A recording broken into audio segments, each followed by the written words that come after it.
குன்றக்குடியான் என்பார், பழனிமலைநாதன் என்பார், வடபழனி ஆண்டவன் என்பார், சரவண பவன் என்பார், நிமலன் சுவாமி என்பார், தண்டாயுதபாணி என்பார், கலியுக வரதன் என்பார், வெற்றி வடிவேலன் என்பார், வீரவடி வேலன் என்பார், மரகத வண்ணன் என்பார், ஞானப்பலம் கேட்டவனா, நம்பினோரை நாடுபவனா, காவடி பிரியனாம், ராஜ அலங்காரம் கொண்டவனா, ஆண்டியாய் நின்றானா, ஆனால் செல்வத்தை எல்லாம் கொடுப்பானா.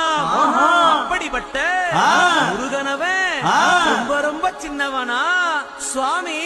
சின்ன சின்ன முருகைய